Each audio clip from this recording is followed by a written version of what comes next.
24절부터입니다. 24절부터 37절까지 우리 교독하겠습니다.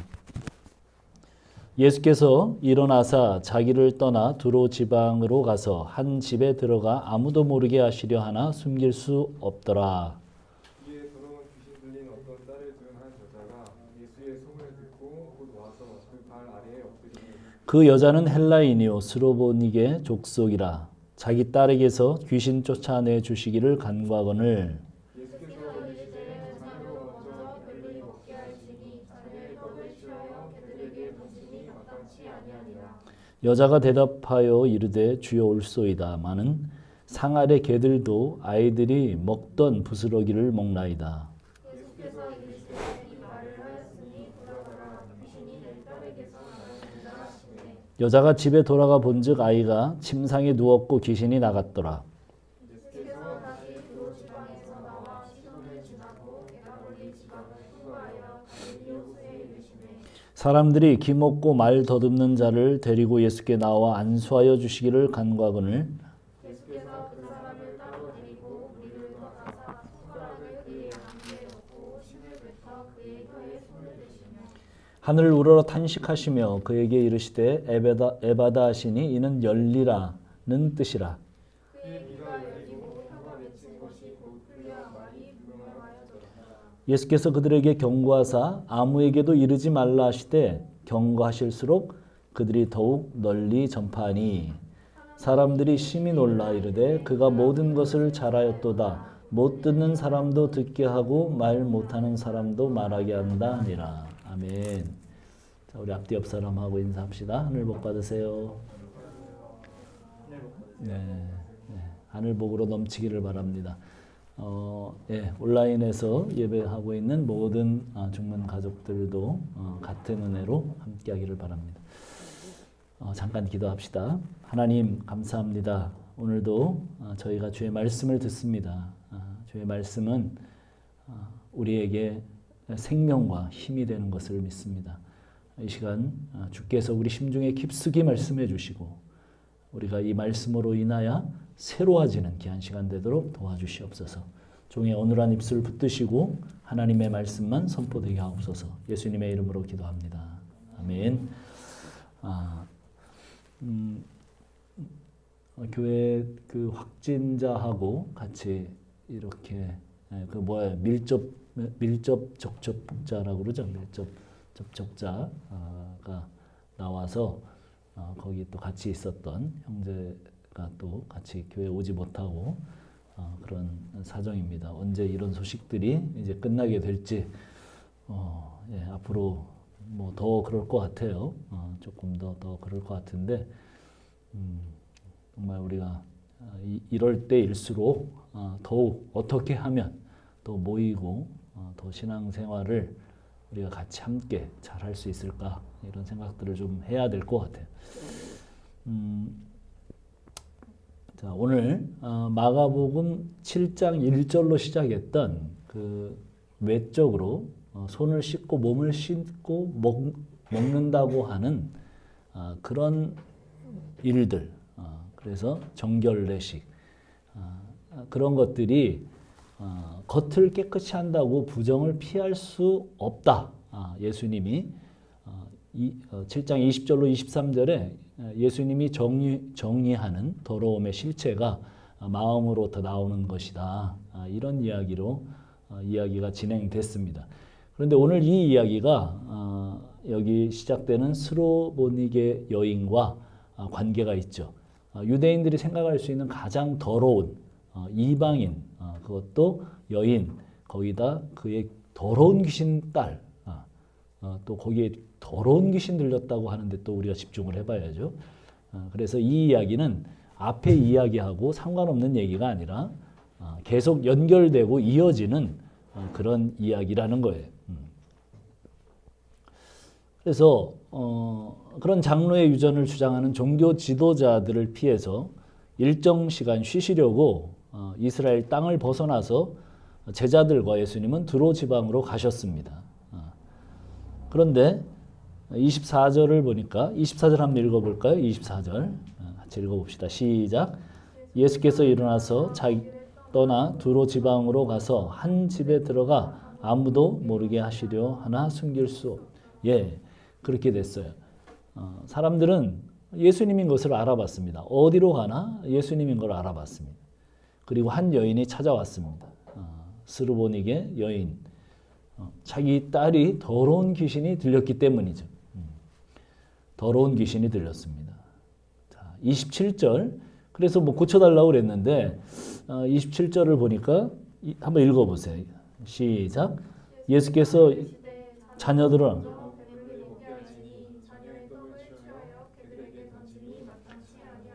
예, 어감이 어때요? 아주 거칠죠. 예수님은 아주 거칠게 반응하십니다. 개 취급을 하셨어요. 뭐 지금이야 개가 좋은 대우를 받는 세상이지만 구약 성경의 개는 아주 부정한 동물로 인식이 됩니다. 그래서 이방인들을 유대인들이 부를 때 개 이렇게 불렀습니다. 그것은 아주 부정한 상종하지 못할 그런 존재들이라고 규정을 한 거죠. 26절에 보면 26절 한번 읽어보세요. 시작. 그 여자는 헬라인이요 스로보니게 족속이라 자기 딸에게서 귀신 쫓아내주기를 간구하거늘 그 여자였습니다. 거기다가 딸은 귀신 들린 아이였습니다. 유대 사회에서 아주 소외 계층이죠. 오병리어 사건을 기록할 때도 남자만 5,000명이라고 이야기를 합니다. 항상 남자만 숫자에 치죠. 여자는 카운트하지 않습니다. 그 시대의 정황을 말하고 있는 겁니다. 거기다가 이방인 여자의 거기다가 스로보니게 스로보니게는 역사적으로 유대와 아주 적대적인 관계에 놓여 있었던 민족입니다. 바알을 아주 지극정성으로 섬기던 족속이죠. 모든 배척할 만한 요소를 다 가지고 있는 거기다가 더러운 귀신 들린 딸. 마태복음에서는 소리를 지르면서 예수님 앞에 엎드리는 이 여자를 제자들이 쫓아내려고 합니다. 예수님의 소문을 듣고 찾아왔는데 거절을 당하죠. 그것도 아주 매몰차고 냉정하게 거절을 당합니다. 자녀의 떡을 개들에게 던짐이 마땅치 않다. 자, 28절. 그래서 어떻게 되나 보죠. 28절 시작. 여자가 대답하여 이르되 주여 올소이다. 나는 상 아래 개들도 아이들이 먹던 부스러기를 먹나이다. 이 여자의 말을 한번 집중해서 보세요. 자세히 보면 자녀로 먼저 배불리 먹게 할지니 라고 전제하셨어요. 여인은 주님이 그렇게 말씀하신 것에 대해서 절망적인 답변에도 불구하고 가능성을 찾습니다. 예, 저는 개입니다. 개라도 주인 밥상에서 떨어지는 부스러기는 먹습니다. 포기하지 않습니다. 그렇게 포기하지 않아요. 예수님 말씀을 자세히 보면 자녀로 먼저 배불리 먹게 할지니라고 전제하셨어요. 스로보니게 여인은 자녀가 먼저 먹는다면 다음 기회는 기대해도 되지 않습니까? 그렇게 생각을 하는 거죠. 우선순위를 인정합니다. 여기서 자녀는 이스라엘을 의미합니다. 예수님은 유대를 먼저 구원하시고 열방을 구원하시는 계획을 가지고 오셨습니다. 마태복음 15장 24절에는 여인은 이렇게 주장합니다. 당신의 백성들에게 배불리 주세요. 저는 첫째를 주장하지 않습니다. 그러나 다음 차례는 기회를 주세요. 이 여인은 비밀을 알고 있었어요.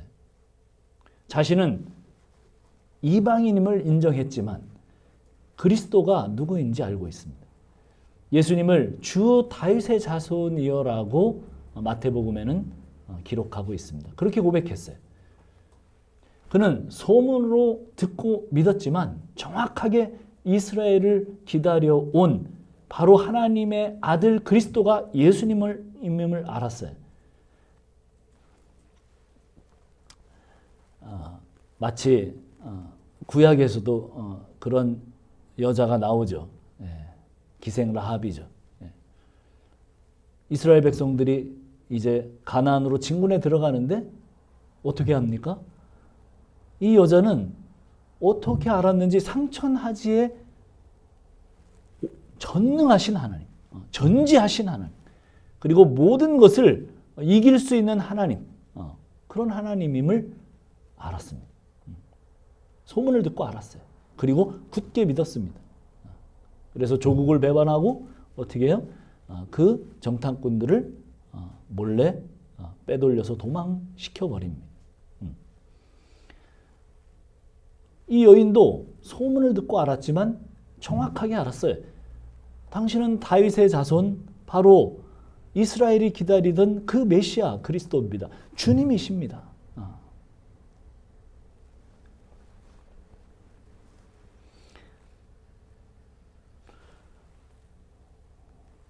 그리고 그녀는 구원이 유대인뿐 아니라 이방인을 포함하고 있다는 것도 알고 있었습니다.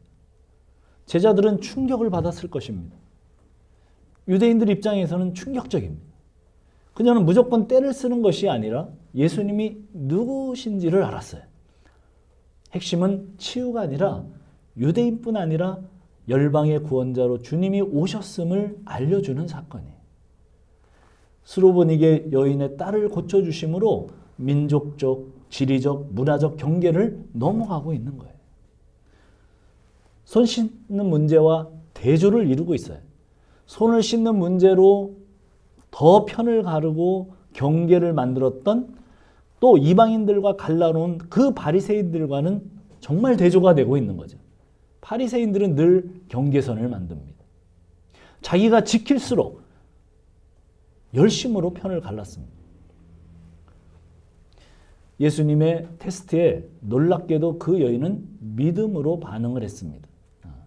실제로 개라고 한 것이 아니라 유대인들이 개라고 하는 그 생각을 지금 예수님이 이 여인을 통해서 무너뜨리는 거예요.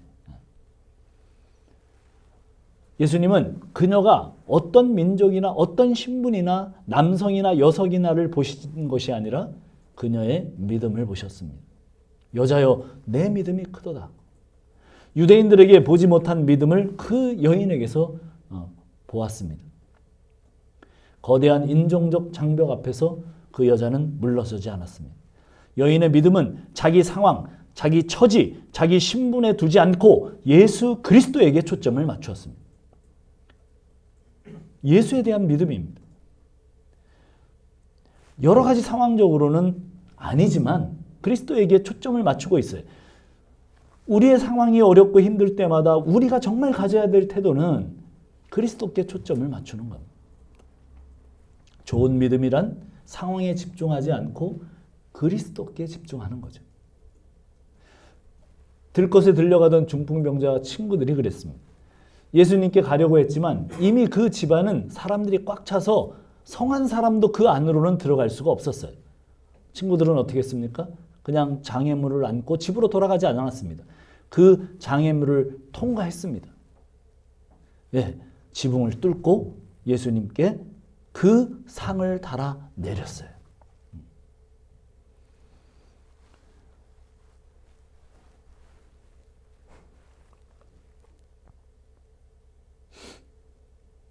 현실을 보면 절망적입니다.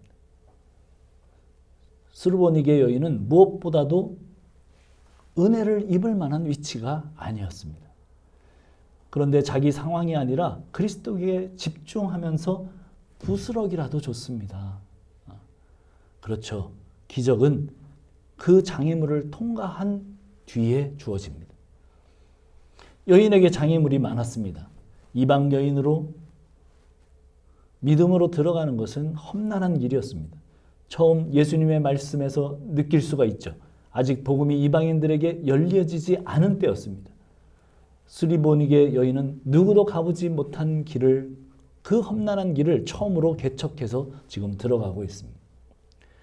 그녀는 물러서지 않고 포기하지 않았습니다. 그 힘은 어디서 나왔겠어요? 그것이 믿음이에요. 믿음에서 그 힘이 나왔습니다. 최악의 상황에서 믿음을 놓지 않았습니다. 여인에게 기적이 일어납니다. 자, 29절, 30절 같이 한번 읽어봅시다. 29절로 30절 시작. 예수께서 이르시되 이 말을 하였으니 돌아가라. 귀신이 내 딸에게서 나갔느니라 하시매 여자가 집에 돌아가 본즉 아이가 침상에 누웠고 귀신이 나갔더라. 마침내 그녀의 간구를 들어주셨습니다. 성경이 지금 하고 싶은 이야기는 유대인의 민족주의, 그 선민사상, 그들은 하나님이 다른 민족을 사랑한다는 것은 생각도 못합니다. 요나 선지자가 니느웨가 회개할까 봐 다시스로 가는 배를 타고 도망가죠. 하나님께서 거기 가서 복음을 전하라고 했는데 도망갑니다. 하나님의 말씀을 전하라고 했는데 도망갑니다. 그는 처음부터 지옥의 땔감인 니느웨를 회개시키려는 하나님의 계획이 못마땅했습니다. 물고기 뱃속에서 사울을 보낸 요나는 할 수 없이 니느웨로 가서 하나님의 말씀을 전하는데 정말 대충 전합니다. 사흘길이나 되는 그 니느웨 도성, 그 큰 성읍을 반나절 만에 그냥 대충 얘기하고 하나님이 이 성을 40일 뒤에 멸망시킬 거다 이렇게 몇 마디 하고 그냥 쓱 지나가 버려요. 그런데도 희한하게 하나님의 은혜가 임하니까 그 성사람들은 그 몇 마디 안 되는 말을 붙들고 왕으로부터 모든 정말 어린아이들까지 회개합니다. 니느웨가 망하는 것을 보려고 높은 곳에 올라가서 지켜보고 있는데 요나가 하나님이 보내시는 그 심판이 일어나지 않자 그 언덕에서 하나님께 화를 내고 삿대질을 합니다. 유대인들은 선지자라도 그런 정도예요. 이방인들이 하나님의 사랑을 받는 것, 하나님의 은혜를 경험하는 것, 그 꼴을 볼 수가 없습니다. 그냥 이방인들은 지옥 불의 불쏘시개 정도로 생각을 합니다. 정말 배타성이 강하죠. 거기다 바리새인들은 종교심으로 자기 의로 강력한 울타리와 경계선을 만들었습니다. 이방 여인에게 하나님의 은혜가 임했다는 것은 새로운 시대가 열렸다는 것이죠. 믿음은 혈통주의를 넘어서 민족주의를 넘어서 경제적인 차이나 신분의 차이를 넘어서 새로운 공동체를 만듭니다. 신분이 새로운 공동체를 어떻게 하는 거예요? 결정하는 거예요. 그래서 교회 안에 들어오면 절대로 차이가 있을 수 없습니다. 교회에 들어왔을 때 뭔가 차이를 느낀다. 그것은 교회가 아니에요. 교회 왔는데도 뭔가 세상에서 대단한 사람들이 교회에서는 뭔가 대우를 받고 세상에서 좀 못한 사람들이 교회에서도 대우를 받지 못하는 그런 교회라면 그거는 교회가 아니에요. 교회는 모든 차별이 폐지되는 곳이에요. 그래서 복음이 들어갔던 곳마다 남녀의 차이가 폐지됩니다. 양반과 상놈의 차이가 폐지됩니다. 높고 낮은 그 모든 계급이 타파됩니다.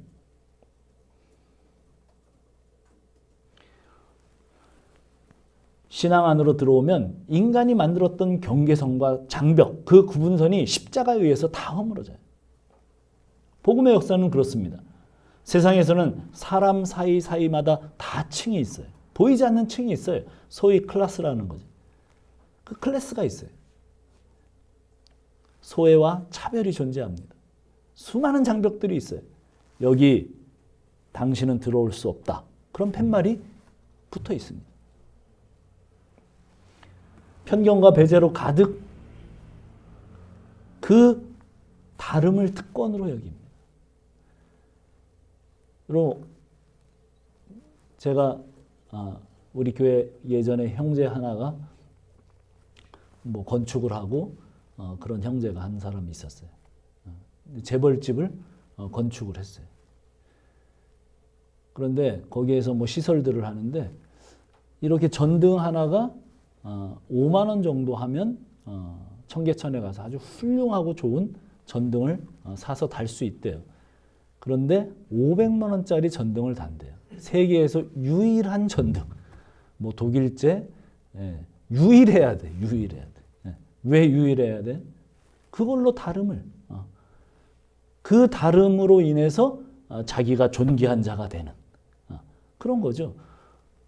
돈이 있거나 세력이 있거나 뭐가 있으면 무엇인가 그것을 몇백 배, 몇천 배라도 더 주고 자기가 정말 유일한 존재, 아주 유니크한 그런 존재가 되는 것. 그런 삶을 추구합니다. 그래서 이렇게 차이와 신분을 격을 다르게 만들어요. 바리새인들의 일은 이방인과 유대인 사이의 간격을 더 벌리는 그런 일들을 했습니다. 사도행전에 보면 오순절 이후에 베드로 사도는 이방인 고넬료의 집으로 가라는 하나님의 음성을 부정합니다. 주여 그럴 수 없습니다. 항상 베드로를 보면 정말 뜨아한 게 주여는 뭐고 그럴 수 없습니다는 뭐예요. 주님 말씀하시면 무조건 예스죠. 근데 가끔가다 베드로는 항상 그런 식이죠. 주여 그럴 수 없습니다. 왜 그럴 수 없어요? 자기는 이제까지 부정한 것과 거기에 삶을 섞지 않았다는 거예요. 자기는 유대 율법을 다 지켜왔다는 거예요. 그래서 하나님께서 베드로에게 계속해서 몇 번이고 거기에 보면 3번이나 말씀하셨다고 되어 있어요. 이방인이 구원받는다는 사실을 베드로 사도조차 인정할 수 없었어요. 그런데 이방인에게 구원이 일어납니다. 받아들이지 못하죠. 자기의 관점으로 아군과 적군을 만들고 각종 편견과 경계선 바깥 사람을 배제하는 그런 풍토에서 그러나 주님은 어떤 사람이건 품고 받아주시고 용납하십니다. 배제하는 세상에서 포용의 모습을 보여주십니다. 경계선을 허무는 것 그거 쉽지 않습니다. 교회 안에서도 사실은 경계선을 허무는 것 쉽지 않아요. 나와 조금만 달라도 이렇게 밀어놓습니다. 스로보니게는 북아프리카 사람과 시리아 사람들이 섞여 있는 페니키아인들입니다. 그런 그녀가 새롭게 개종하고 믿음으로 들어오는 데는 정말 심각한 장애가 있음에도 불구하고 주님은 어느 민족인가를 따지지 않습니다. 지금 주님은 선을 넘고 계세요. 유대인들이 만들어 놓은 장벽을 넘고 계십니다. 기준은 오직 하나, 믿음뿐입니다. 차별이 없습니다. 믿음으로 반응하면 하나님의 백성이 됩니다. 어떤 기준도 없습니다. 믿음으로만 반응하면 주인의 상에서 떨어지는 것이 아니라 주인의 상에 함께 먹는 그런 특권을 누리게 됩니다. 나의 사회적 지위, 인종, 성 따지지도 묻지도 않으십니다. 주님이 구하시는 것은 오직 믿음, 그것이 복음입니다. 스로보니게 여인은 아직 주님에 대해서 잘 모르지만 믿음 하나로 충분히 은혜를 누립니다. 그렇다면 오늘 우리도 복음의 렌즈를 통해서 사람들을 보아야 합니다. 사람들을 대하여야 합니다. 율법의 기준으로 사람을 내 기준으로 그 사람을 판단하는 것이 아니라 내 편견의 안경을 벗고 하나님이 우리를 받아주신 것처럼 그렇게 사람들을 받아야 합니다. 우리가 의로우면 얼마나 의롭겠습니까? 진짜 좋은 교회는 담장이 낮은 교회입니다. 누구나 들어올 수 있는 교회여야 합니다. 율법적 태도는 자기 안에 갇히게 합니다. 배타적인 사람이 됩니다. 코로나19로 한국 교회가 질타를 받는 것은 세상으로부터 배타성을 가졌기 때문입니다. 세상과 격리되어 있는 것, 우리끼리만의 공동체, 그런 것들이 코로나19를 통해서 너무나 많이 드러났어요. 도덕적 우월주의. 그런 것들이 구원받아야 될 사람들로부터 점점 멀어지게 합니다. 그래서 세상이 우리 보고 그렇게 얘기하는 거예요. 너네 잘났다 그래. 그리스도께 나오는데 어느 것도 장애가 되지 말아야 해요.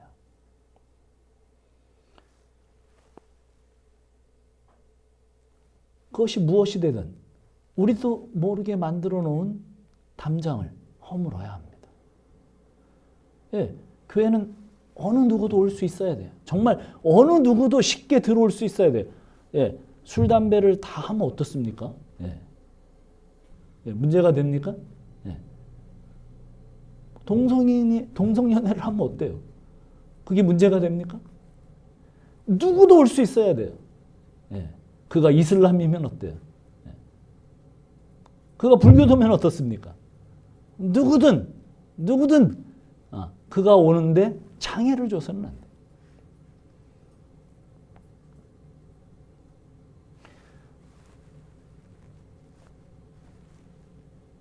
수로보니게 여인의 구원은 정말 엄청난 사건입니다. 새로운 시대를 여는 이야기입니다. 주님은 오늘 말씀을 통해서 우리 안에 배타성을 허물어 내야 된다고 말씀합니다. 홀로 고고히 지내고 있다면 그것이 문제입니다. 예, 복음을 받고 나서 내가 구원받은 자라면 세상에 내가 얼마나 섞여 있는가를 봐야 돼요. 사실은 구원받은 이후에 우리의 삶은 점점 더 세상과 멀어지는 삶을 살게 돼요. 예, 거룩을 추구하기 때문에. 맞아요. 그러나 그 세상 사람들로부터 멀어지면 안 돼요.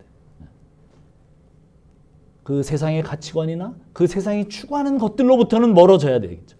그러나 그곳의 사람들과 여전히 섞여서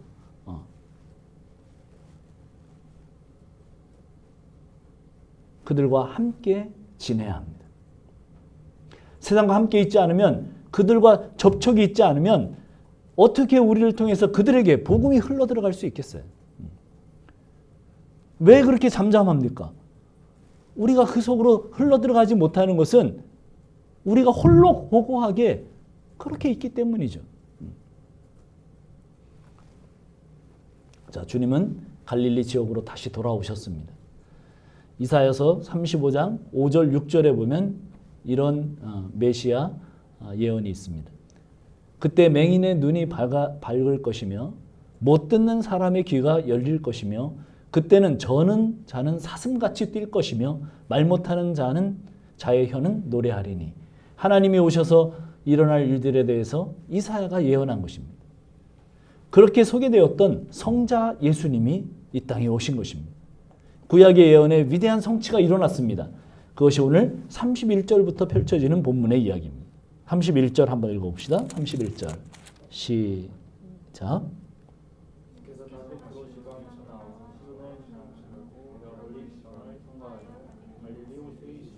예. 32절 시작. 사람들이 귀 먹고 말 듣는 자를 데리고 예수께 나와 안수하여 주시기를 간구하더니. 예. 다시 유대 지경으로 들어오고 계세요. 그런데 정말 그 무지함 속에 육체적인 절실함만 가지고 사람들이 몰려오죠. 항상 예수님이 있으면. 예, 병을 고치려고, 귀신을 쫓아내려고, 자기의 필요를 채우려고 사람들이 몰려듭니다. 그 중에서 오늘 나오는 사람은 귀먹고 말 더듬는 자의 삶입니다. 얼마나 고달프고 힘든 삶이겠습니까? 그는 복음의 소식, 기쁜 소식이 지금 그 주변에 막 전달되고 있는데 그야말로 들을 수 없는, 예, 귀 먹으리기 때문에 들을 수 없는 그 인간 전형이에요. 다행히 수르보니게의 귀신 들린 딸에게 어머니가 있었다면 이 사람에게는 누가 있어요? 그 이웃이 있어요. 정말 팍팍하고 눈물이 흐르는 고달픈 삶 가운데 좋은 이웃이 곁에 있었습니다. 누군가의 손에 이끌려서 지금 예수께 나왔습니다. 사실은 우리는 대개 우리가 걷고 있는 길을 몰라요. 지금 예수님 시대의 대부분 사람들처럼 그것이 무엇인지 무엇을 의미하는지 그냥 오로지 자기의 필요를 채우는데 삶을 집중합니다. 그래서 사실은 우리는 기머리거리고 맹인입니다. 우리 자신을 자신밖에 집중할 수 없는 그런 사람들입니다. 모르고 왔어요. 그렇지만 하나님은 그 속에서 일하신다는 거예요. 이것이 참 복음입니다. 우리는 몰라요. 우리는 설교를 그렇게 듣고 그렇게 하나님을 바라보자, 그리스도를 바라보자, 예수를 바라보자 맨날 들어도 우리는 또 자기 자신을 바라보고 있어요.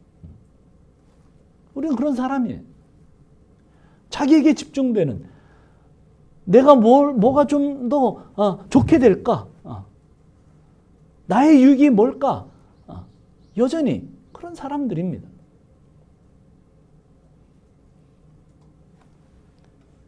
우리는 사실은 잘 몰라요. 그런데 하나님이 그런 와중에 일하세요. 그래서 묵묵히 걷다 보면 그 막막함 속에 하나님의 길이 준비되어 있습니다. 이스라엘 백성들이 홍해 앞에 딱 섰을 때 뒤에서는 이집트의 병거들이 지금 이스라엘 백성 전체를 도륙하려고 쫓아오고 있습니다. 이스라엘 백성들이 앞에는 홍해가 막혔고 뒤에는 지금 이집트의 병사들이 쫓아오므로 모든 것이 막혔습니다. 이제는 죽는 수밖에 없구나. 물에 빠져 죽든지 칼에 맞아 죽든지. 그래서 통곡합니다. 이스라엘 전체가 원망을 합니다. 모세야! 이집트에 매장지가 없어서 우리를 이리로 데리고 나왔느냐. 그러나 누가 그 바다 밑에 길이 있다는 것을 그 누가 알았겠습니까? 모세조차도 몰랐어요. 하나님은 길을 준비하고 계세요. 정말 막막해요. 몇몇 형제 자매들의 지금 사는 삶의 소식이 들려오는데 너무나 막막해. 야, 이거 어떻게 해야 되나? 저도 기도하면서 고민이 돼. 이 어려움들을 어떻게 이 난관을 헤쳐나가야 되나? 그러나 하나님은 길을 준비하십니다. 우리는 자기 문제에 몰입하지만 몰입하라고 그러지 않아도 우리의 시야는 늘 좁아지고 자기밖에 보이지 않는데 그러나 하나님은 길을 준비하고 계세요. 우리 오늘 성경 시편 77편을 좀 오늘 같이 우리 봅시다. 우리가 충분히 한번 볼 이유가 있습니다. 자, 성경 시편, 구약 성경 시편 77편.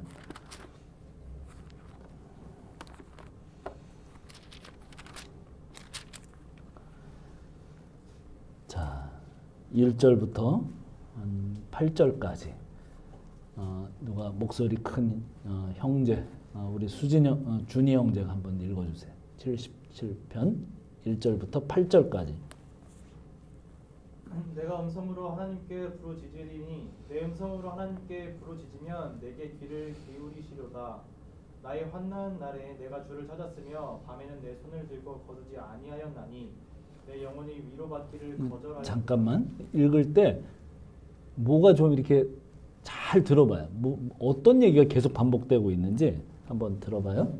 3절. 내가 하나님을 기억하고 불안하여 근심하니 내 심령이 상하도다. 주께서 내가 눈을 붙이지 못하게 하시니 내가 괴로워 말할 수 없나이다. 내가 옛날 곧 지나간 세월을 생각하여 싸우며 밤에 부른 노래를 내가 기억하여 내 심령으로 내가 내 마음으로 간구하기를 주께서 영원히 버리실까? 다시는 은혜를 베풀지 아니하실까? 그의 인자하심은 영원히 끝났는가? 그의 약속하심도 영구히 패하였는가? 뭐가 계속 반복돼요? 제일 많이 반복되는 단어가 뭐예요? 내가. 네네네네네. 자, 이 시인은 지금 온통 자기 문제에 빠져 있어요. 8절 9절은 원어로 보면 무슨 얘기냐면 하나님이 예전 같지 않아. 정확하게 그런 말. 10절부터 반전이 시작돼요. 10절부터 자, 다 읽을 수는 없고 10절부터 한 10절부터 15절까지 우리 지연자매가 한번 크게 읽어봐요. 또 내가 말하기를 이는 나의 잘못이라 지존자의 오른손에 해 곧 여호와의 일들을 기억하며 주께서 옛적에 행하신 기이한 일들을 기억하리이다. 또 주의 모든 일을 작은 소리로 읊조리며 주의 행사를 낮은 소리로 되뇌이리이다. 하나님이여 주의 도는 극히 거룩하시오니 하나님과 같이 위대하신 신이 누구오니까. 주는 기이한 일을 행하신 하나님이시라. 민족들 중에 주의 능력을 알리시고 주의 팔로 주의 백성 곧 야곱과 요셉의 자손을 속량하셨나이다. 아멘. 자, 이제 바뀌죠. 왜 바뀝니까? 마지막 절까지 하나님으로 바뀌어요. 이제 주어가. 왜 바뀌어요? 10절 이후에 키가 있죠. 뭘 기억해요? 주께서 행하신 일을 기억해요. 그 시인이 주께서 행하신 일을 기억하자. 이제 말씀이 들려오니까 내 중심에서 하나님 중심으로 전환이 됩니다. 우리는 항상 무리들처럼 예수님을 따랐던 무리들처럼 자기 문제만 있어요. 그런 곳에서 나오는 나를 주님이 고쳐주십니다. 오늘 이 무리 가운데서 또 나오는 기머거리요 벙어리를 고쳐주세요. 자, 오늘 우리 마가복음으로 돌아와서 7장 33절 같이 한번 읽어봅시다. 마가복음 7장 33절 시작. 예수께서 32절부터 읽어봅시다. 32절부터 34절까지 시작. 사람들이 기먹고 말던 자를 데리고 예수께 나와 안수하여 주시기를 간구하거늘 예수께서 그 사람을 따로 데리고 무리를 떠나사 손가락을 그의 양귀에 넣고 하늘으로 탄식하시며 그에게 이르시되 에바다 하시니 이는 열리라는 뜻이라. 그렇죠.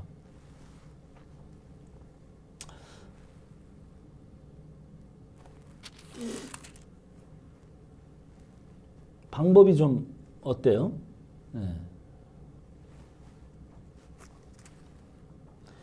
예수님이 그 한 기먹고 말더듬 자를 데리고 와서 고쳐주시는데 좀 방법이 지원자매 좀 하고 싶어? 좀 상당히 좀 그렇죠. 그 막 침을 발라가지고 또 손에다가 발라가지고 혀에다가 막 이렇게 약간 그렇습니다. 별로 안 하고 싶어요. 침을 뱉어서 막 그렇게 합니다.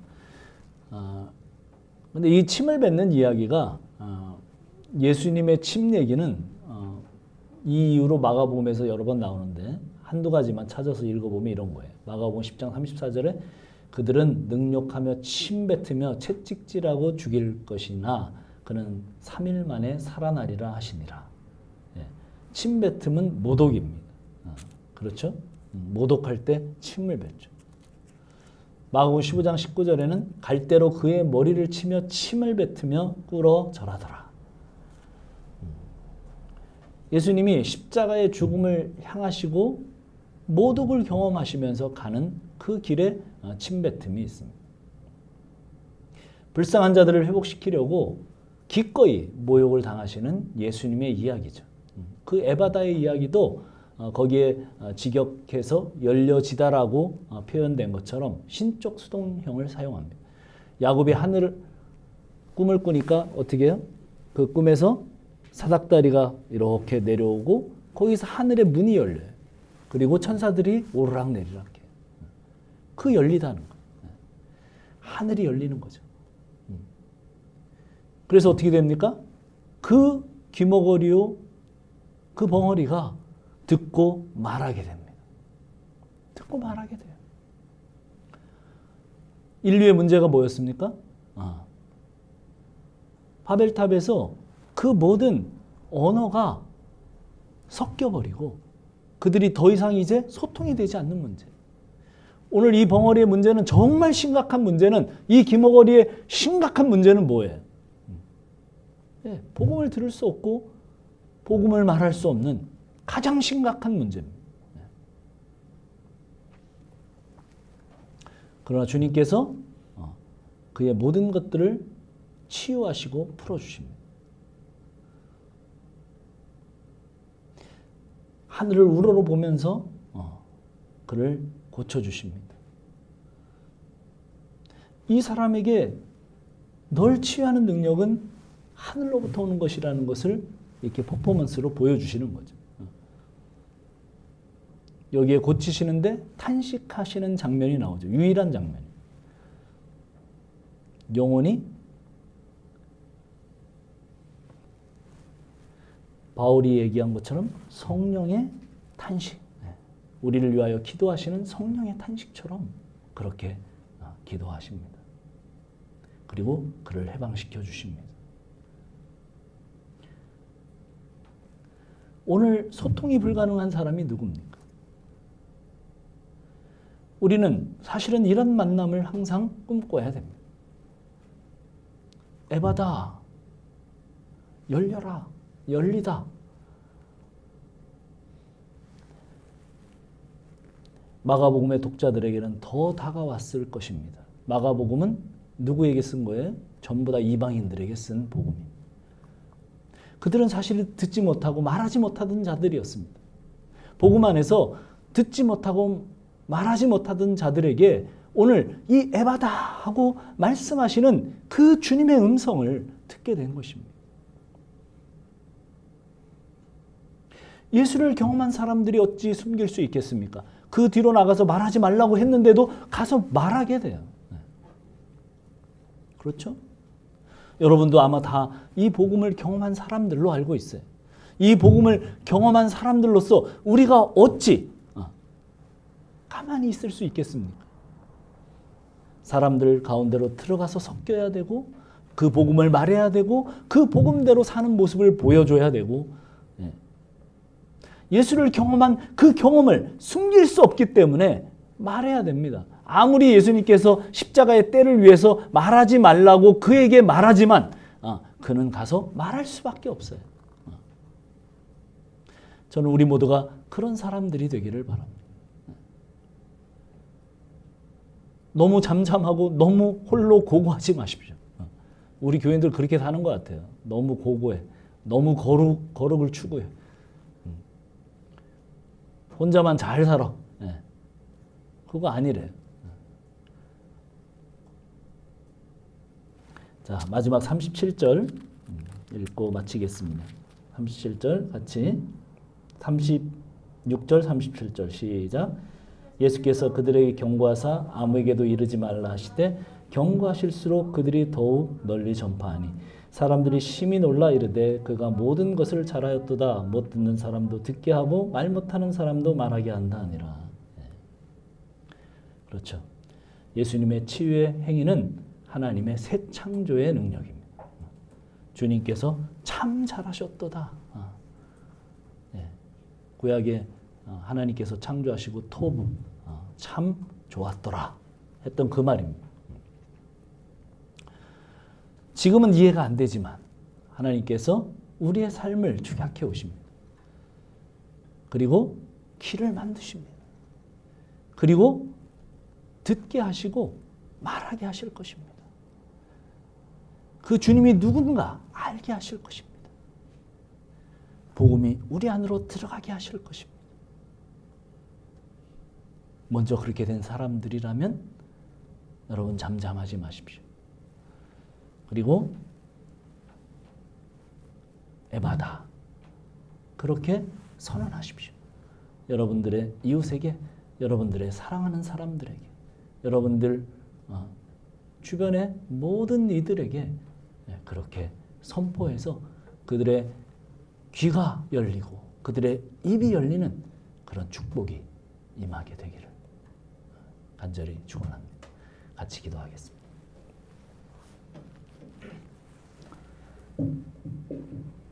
자, 우리는 꽤 복음을 압니다. 그리고 복음대로 살려는 노력도 꽤 있는 그런 사람들이죠.